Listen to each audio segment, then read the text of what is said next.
Friends, ദാ വീണ്ടും ഞാനൊരു സിനിമയുടെ റിവ്യൂ ആയിട്ടാണ് വന്നിരിക്കുന്നത്. ഏതാ മൂവി എന്നല്ലേ? ഇന്നലെ റിലീസായ നമ്മുടെ ചാക്കോച്ചൻ്റെ ഓഫീസർ ഓൺ ഡ്യൂട്ടി എന്ന സിനിമയുടെ റിവ്യൂ.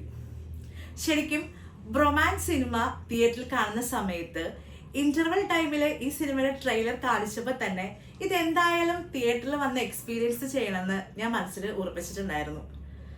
എൻ്റെ തീരുമാനം തെറ്റിയില്ല എന്ന് ഇന്നലത്തെ ആ ഷോ കഴിഞ്ഞപ്പോൾ എനിക്ക് മനസ്സിലായി. ചില യുവതികൾ നേരിടുന്ന ലൈംഗിക ചൂഷണം അത് അന്വേഷിക്കാൻ ഇറങ്ങി പുറപ്പെടുന്ന ഹരിശങ്കർ എന്ന് പറയുന്ന പോലീസുകാരൻ. എന്നാൽ ആ അന്വേഷണം ചെന്നെത്തുന്നതോ മറ്റു ചില കൊലപാതകങ്ങളിലും. ഇതാണ് ഓഫീസർ ഓൺ ഡ്യൂട്ടി.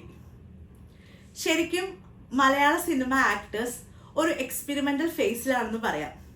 നമ്മളെ പണ്ട് കുടുകൂടാ ചിരിപ്പിച്ച ആളുകൾ ഇപ്പോൾ വില്ലൻ കഥാപാത്രങ്ങൾ ചെയ്യുന്നു. വില്ലന്മാരായിരുന്നവർ ഇപ്പോൾ കോമഡി ക്യാരക്ടേഴ്സ് ചെയ്യുന്നു. അതുപോലെ നിറം, നക്ഷത്ര താരാട്ട് തുടങ്ങിയ സിനിമകളിലൂടെ നമ്മുടെ ചോക്ലേറ്റ് നായകനായി മാറിയ ചാക്കോച്ചൻ്റെ ഒരു 2.0 വേർഷനാണ് ഈ സിനിമയിലൂടെ നമുക്ക് കാണാൻ പറ്റുന്നത്. ഇനി സിനിമയെക്കുറിച്ച് പറയുകയാണെങ്കിൽ, ഒരു പോലീസ് ഉദ്യോഗസ്ഥന്റെ എല്ലാ വശങ്ങളും, നല്ലതും ചീത്തയുമായ എല്ലാ വശങ്ങളും വളരെ ഭംഗിയായിട്ടാണ് ഹരിശങ്കർ എന്ന ക്യാരക്ടറിലൂടെ ചാക്കോച്ചൻ ഇതിൽ അവതരിപ്പിച്ചിരിക്കുന്നത്. മാത്രമല്ല, ഇതിൻ്റെ എഡിറ്റിംഗ് ആയാലും സിനിമാറ്റോഗ്രാഫി ആണെങ്കിലും എടുത്തു പറയേണ്ട ഒന്ന് തന്നെയാണ്.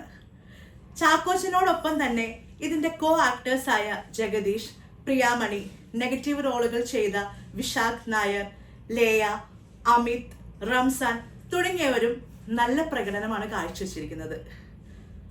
നെഗറ്റീവായിട്ട് എനിക്ക് തോന്നിയത്, ഇതിൽ കൂടുതലും സ്ത്രീകൾ ഉണ്ടെങ്കിലും അത്ര പവർഫുൾ ആയിട്ടുള്ള അല്ലെങ്കിൽ സ്ട്രോങ് ആയിട്ടുള്ള ഒരു ലേഡി റോൾ, ഒരു ഫീമെയിൽ റോൾ ഇതിനകത്ത് നമുക്ക് കാണാൻ പറ്റുന്നില്ല.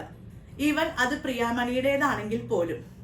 ഇതൊഴിച്ചാൽ അഞ്ചാം പാതിര പോലെ നല്ലൊരു ഇൻവെസ്റ്റിഗേഷൻ മൂവി കാണാൻ ആഗ്രഹിക്കുന്നവർക്ക് മസ്റ്റ് വാച്ചിങ് ആയിട്ടുള്ള ഒരു മൂവി തന്നെയാണ് ഓഫീസർ ഓൺ ഡ്യൂട്ടി.